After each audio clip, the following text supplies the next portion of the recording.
Welcome to Last First Date Radio, featuring interviews with experts in dating, relating, and mating in midlife. And now, here's your host, Sandy Weiner. This is episode number 444 with Jennifer Lehr, Rebuilding Trust and Intimacy After Betrayal. Hi, everybody. I'm Sandy Weiner, and welcome back to Last First Date Radio, where we believe that a woman of value naturally attracts the respect she deserves in life and love. And if you're looking to build up your confidence and show up more authentically in your life, I wrote a book just for you. It's called Becoming a Woman of Value, How to Thrive in Life and Love. And it's filled with 30 tips and exercises and stories to help you step more fully into your value. It's available now on Amazon for Kindle or paperback. And this week's tip on becoming a woman of value from the book is be the love you wish to find in the world. We often are looking for something that is so removed from who we are. And the thing that you have control over is who you are and how you show up. So if you want more love, be more loving. If you want more kindness, be more kind. And I guarantee you that it's going to shift your mindset. It's going to shift your vibration. It's going to shift how you show up in the world. So my challenge to you this week is, what's one step that you can take towards being the love you wish to find in the world? Before I bring Jennifer on, I invite you to join our Facebook group. It's called Your Last First Date, and it's a fantastic group for women over 40 who are willing to be in a positive space, a positive, safe space. So many groups that support women who are single end up being bitch fests. I can't even say it any other way. It's just like a cancerous place to like a cesspool of complaints and bitterness and victimhood. And that is absolutely not allowed in my group. Yes, it's a place to share your struggles and to share your triumphs, but it's a place to be guided towards your last first date. So if you want that kind of group, come and join us. And now for my guest, Jennifer Lehr. She has been helping couples build solid, connected, and loving partnerships for nearly 20 years. She has 3 blogs, and they're designed to help people improve their lives and relationships. And we'll have some links to those blogs in the show notes. She also writes and speaks about her relationship with her husband, from a difficult beginning to creating the beautiful relationship that they have today. Welcome to the show, Jennifer. Well, thank you. I'm happy to be here. So, I, of course, got curious about what happened with you and your husband. So why don't we start where you had a difficult beginning, if you don't mind just sharing a little bit about that. Yeah, I'm actually in my second marriage. And my first marriage was difficult the whole way through. And I'm laughing about it now. It wasn't so funny at the time. And I learned a lot, and I did a lot of, I became a therapist in that marriage. I did a lot of training. I worked with a lot of couples. I was in my own couples therapy. I was in my own therapy. So it was a massive time period of learning. But when I met the person who became my second husband, it was actually it had a really, we had a lot of chemistry. It was like a hot and heavy start. But when we burned through the initial love chemicals and we were into like the real, what is this relationship part, we found that we triggered each other and in very specific ways. And both of us had wounds, and our wounds would trigger each other. So we did about, I'd say we did a year or 2 of couples therapy every other week. And also I was writing We Can Sell at the time, and Mike, my husband, was reading it and editing it. So what we were immersed in couples theory, relationship theory, attachment theory, how to, and we talked about a lot of the stuff that we were, working on, what I was writing, and we were able to, and I had a lot of skill at that point also. So we were able to learn to reach towards each other when we were upset, and we were able to talk about what was going on and start linking our 2 different worlds instead of feeling like they were clashing. And so we have a great relationship. We've been together almost 13 years now, and it's mostly 99% of the time very easy. So that's good to know and good for everyone to look forward to. Yeah.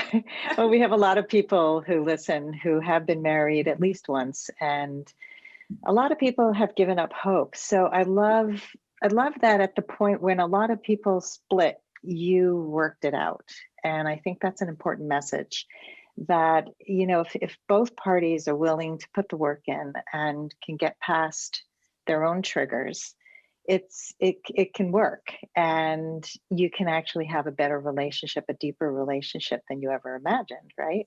Yeah, absolutely. Well, you have to you heal each other in the process. So yes. Mm-hmm. Yeah. It's exciting to heal, to let go of childhood wounds, to not be identified by them any longer. And I remember when I was first dating after my divorce, I was identifying with victim stories, oh, and oh, poor me, and oh my God, my marriage, and man, I so don't do that anymore. But and I get so turned off by people who do that, because it's like, okay, it's time to do the work and let's move on. But so many people are stuck there. So Right. this is crucial work. And it's like in any relationship, whenever you look at what's going on, there's the yours, mine, and ours. And I think we all have to take responsibility for what's ours in order to heal the relationship. Right. Yeah. Because if you're putting it all on the other person, you're not going to get that far. No, Yeah. blame and shame. Not so good. Yeah. So let's talk about infidelity. Let's start with your definition of what constitutes infidelity. So, the dictionary definition is unfaithfulness, but that comes, the etymology comes from, many, many, many, many years ago when people were somewhat different, and the societies were different and rules were different. And now at this time, for me, an infidelity is when you are emotionally unfaithful.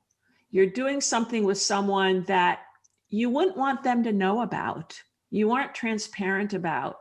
That's feeding you in a way that's excluding the other person who's your primary partner. And that's it doesn't matter whether it's sexual or emotional or what it is. If it fits in those categories or those ways of being, then it's some form of infidelity. Interesting. So a lot of people betray in that way, especially with online stuff, and I know many couples where the woman has this intense relationship with somebody who's not her husband and tells him things she wouldn't share with her husband and does it behind his back. So so can you tell us a few ways, because we live in this modern world with technology, how people are emotionally unfaithful? Well, there are two. So the first question is, why are they connecting with someone else instead of connecting with their partner? What is going on there? Because there's always a reason, whether it's an addiction or they aren't willing to roll up their sleeves and deal with what's going on in their primary relationship, but something's going on there. And so if you're looking for emotional connection with someone because you don't really have it with your partner, it's a big red flag. What's going on with your partner and you? What do you need to look at? What do you need to work out? And are you aware that you're actually doing something that is hurtful to your relationship and would hurt your partner? So that sort of has to be looked at. And people know people get defensive, but if you're sort of doing something that you don't want your partner to know about. Yeah. Yeah. I actually have confessed that I had emotional infidelity in my marriage. And for many, many years, I just felt very alone in my marriage, and I couldn't work anything out, and he wasn't paying attention. He wasn't willing to do the work. And It happened without me even realizing it was happening. I went away for the summer to work in a sleepaway camp with my kids. Somebody paid a lot of attention to me, made me feel seen. And I was like, this hunger that I had shut down and didn't even think I had a need for, suddenly got met. I mean, he was a jerk and he wasn't right for me. And there's so many other things, but he woke me up to the importance of having my needs met and knowing that my marriage really just wasn't the right place. So I stopped it before it became a total affair, physical infidelity, but it was my wake up call and it got me to leave my marriage. Yeah. And I think that's really, really common where it happens and then you're like, oh, I see what I'm missing. And it's a wake up call to do one of two things. Go, okay, my marriage is over. This isn't working. Or my husband and I, or my wife and I, my partner and I have some serious work to do. But Jennifer, what are some ways that people are emotionally unfaithful? There's quite a few ways, actually. Certainly getting involved with someone online in a chat room, or even even on a Facebook group, it could happen. I mean, it's getting involved at work, someone you work with, someone you have coffee with, and not to red flag these relationships. I mean, everybody needs multiple relationships in their lives. It's just when you're doing things that you don't want your partner to know about, or would hurt your partner, or are nourishing you at the expense of a relationship with your partner, that's when it's problematic. Yeah. So yeah, there's lots of ways to so it's the secretive nature of it and the fact that it could hurt, because people do have friendships. And I know that there's often jealousy in relationships where somebody feels that you shouldn't have any friends. And I've had people call me for a consultation because the guy that they are engaged to still flirts heavily with women. And to me, that's a huge red flag. Like if he's not respecting that, right? Yeah. Well, first of all, flirting heavily is very different than having a friendship where you have coffee and you discuss, politics. I mean, those are two very different things.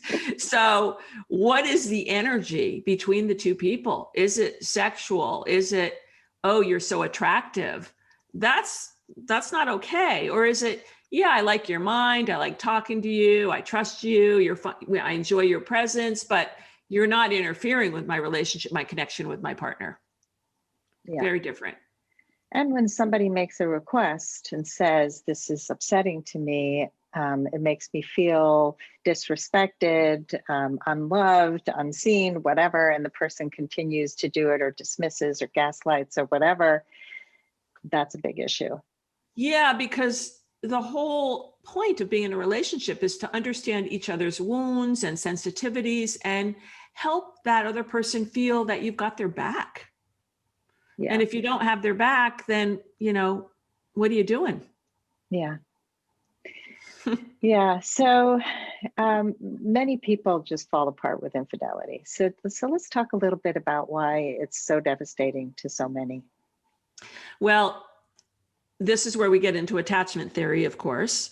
We bond. We're mammals. We bond. We need to know that we're important, that we're valued, that our partners are accessible, that they're responsive, that they're engaged.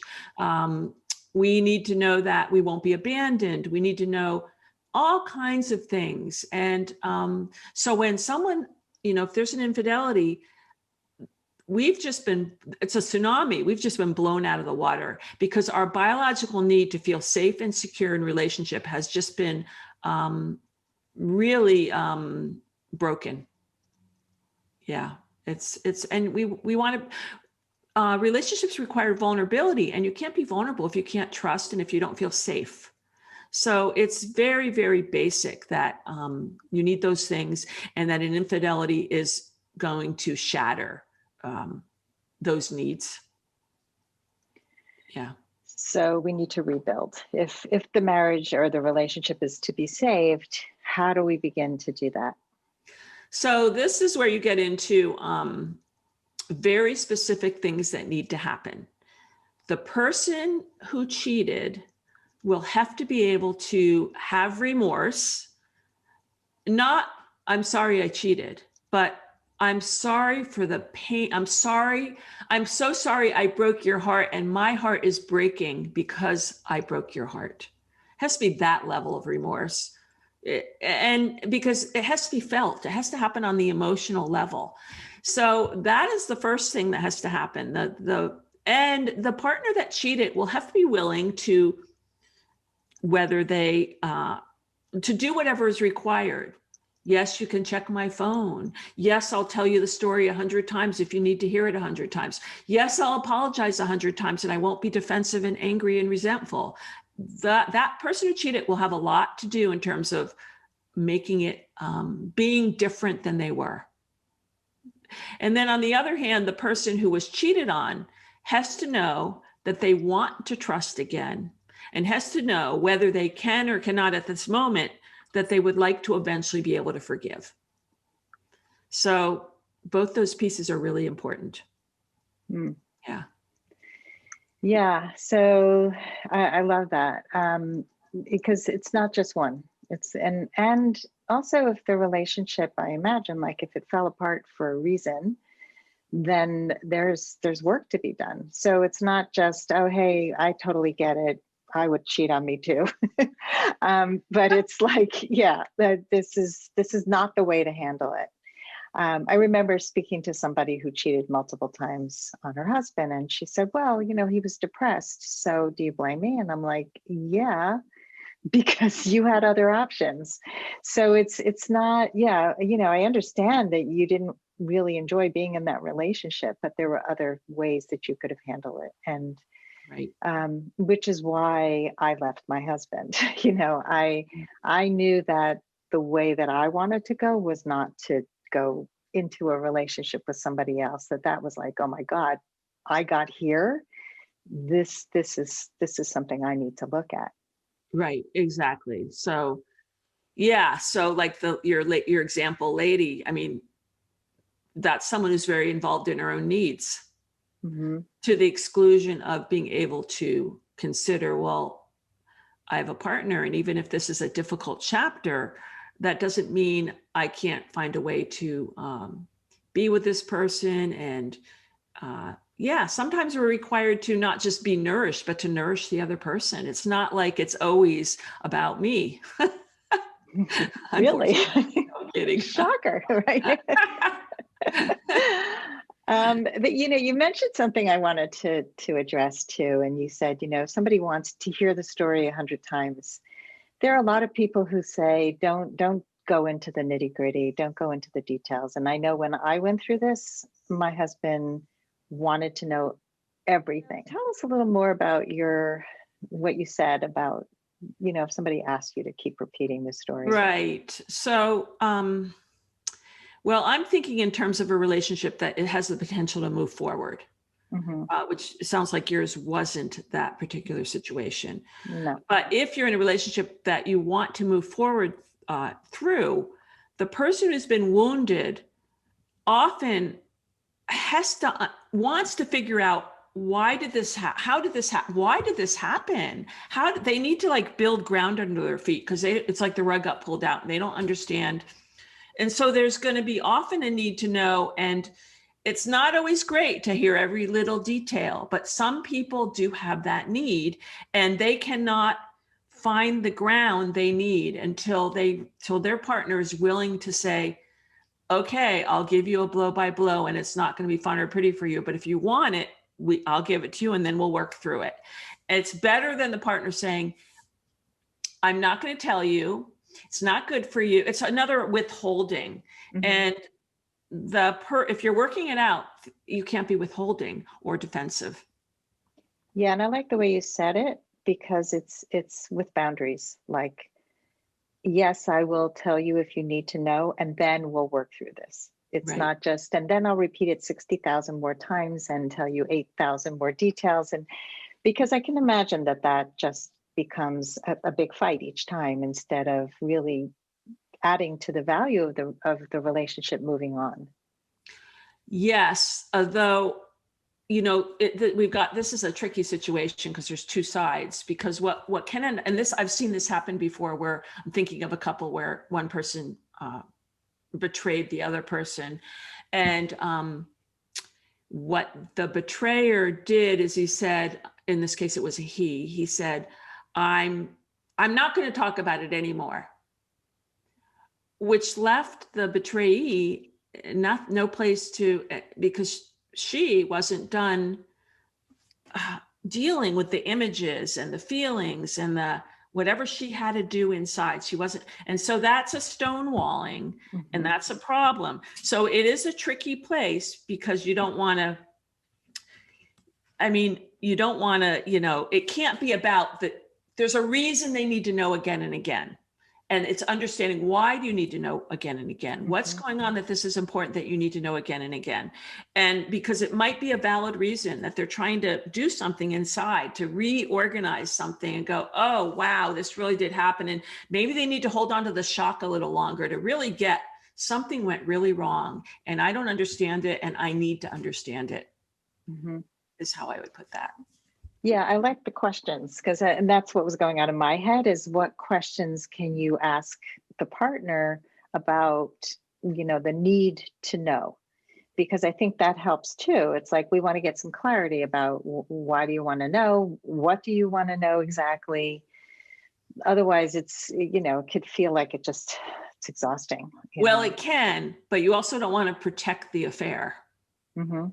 So you have to be willing to say, I'm not going to keep hiding from you. If you need to know, again, it's tricky, but you don't want to, this is a part I'm not sharing with you and you can't have it, is not going to help rebuild the relationship.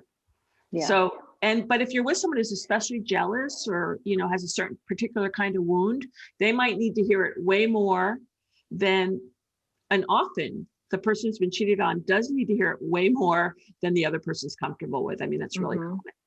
Yeah. I'm just thinking of a couple I know who they're just really unhappy together. Both of them have cheated, and both of them think they're right in the way they cheated.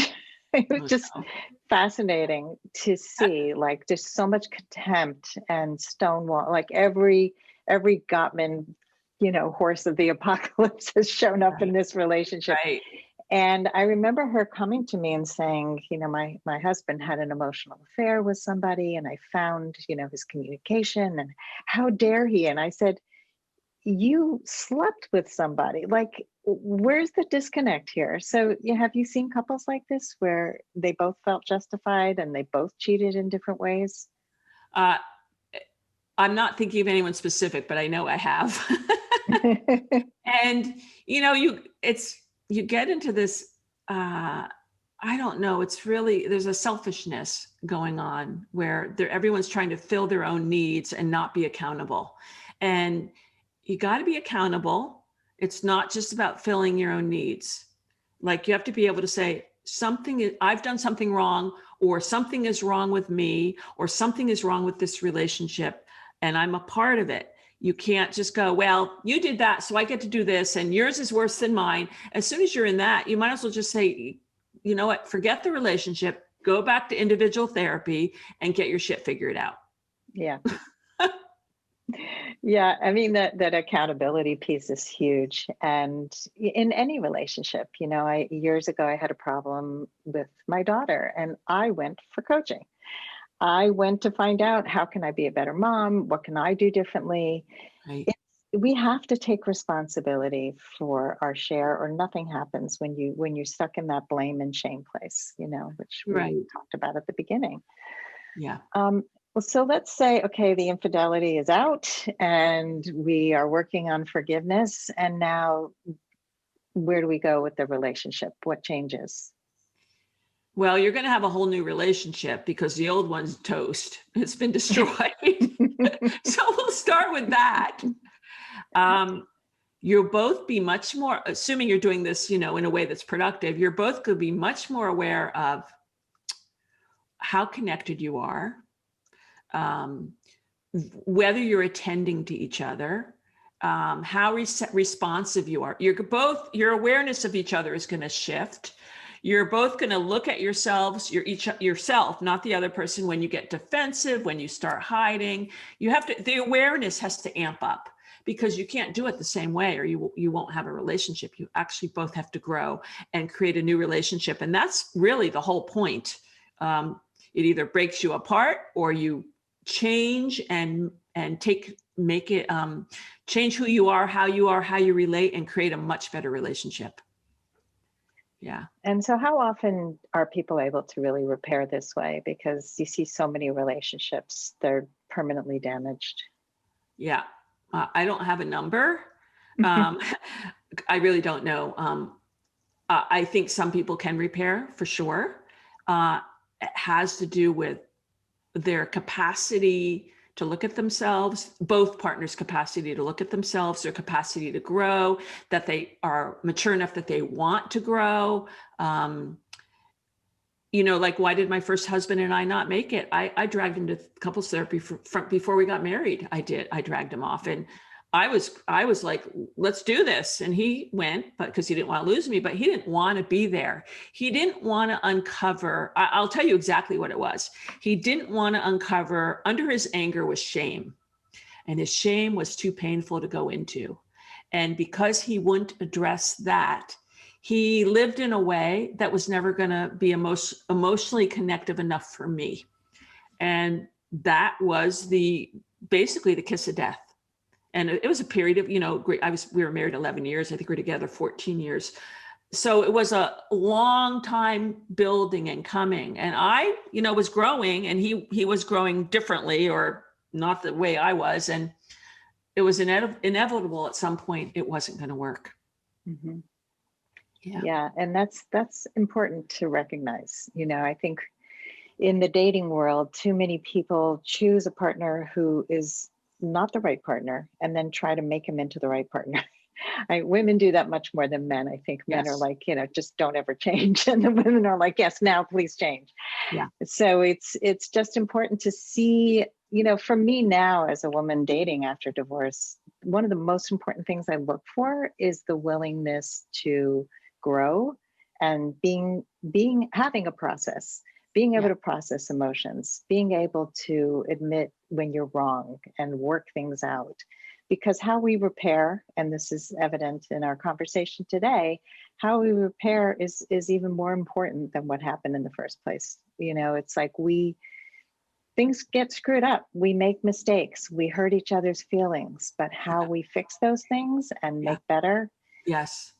That is really where it's at. It's And I like that, what you said about when you're dating, you do want if you find someone who can't, feel their emotions, that's going to be really hard. You're setting yourself up for a hard, situation. You gotta find the person you're with has to be able to experience their emotions, and not just their upset, angry, poor me emotions. I mean, a whole repertoire of emotions. And they have to be able to have empathy. They have to be able to communicate. There's like some big have-tos that are really, really important if you want to find someone you can make it go long-term with. Absolutely. I totally agree. And it's actually how I run my Facebook group. I just posted something yesterday about how we should empathize and not advise, because we don't know somebody's situation, but we can give them empathy and we can help support.